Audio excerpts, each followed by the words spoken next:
का कंकड धन्यवाद या गजाननाने तुला केलाय. अनन्य भावे शरणी हे ऋषिके, या विश्वाच्या ठाई स्वतःच्या मर्यादा तू ओलांडल्या.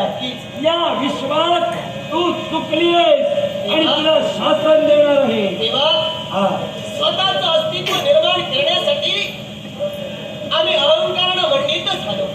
अधर्माची कास धरली. माझ्या देवतेच्या भक्तांना नाहक छळण्याचं दुष्कृत्य मी केलं.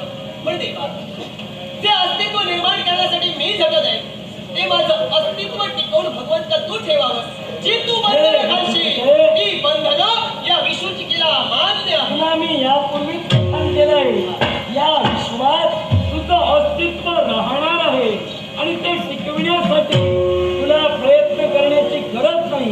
कारण तुझं अस्तित्व आम्ही देवाबादेवा ठेवणार आहोत. कारण या विश्वाच्या स्थैर्यासाठी तू आम्हाला आवश्यक घटक हो.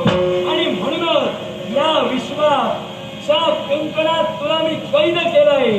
या विश्वाच्या खाली तुला मर्यादा हा देव असतोय आणि त्या मर्यादा कोणत्या असतील तर या विश्वात ज्यावेळी तू उन्मत्त झाली आणि माझ्या हट्टांना त्रस्त करण्यासाठी तुझ्या विषाणूंचा प्रयोग केला.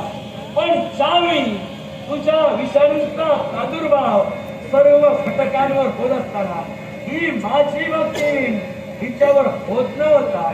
आणि याच्या मुळाचे कारण ते का तर ज्यावेळी ओम गम गणपतये नमः या माझ्या मंत्राचा उच्चार करत असताना तुझ्या विषाच्या करून तिच्या मुखात तिचे शब्द तकडबंद झाले आणि फक्त गंग गंग गंग हे शब्द तिच्या मुखाद्वारे निघले.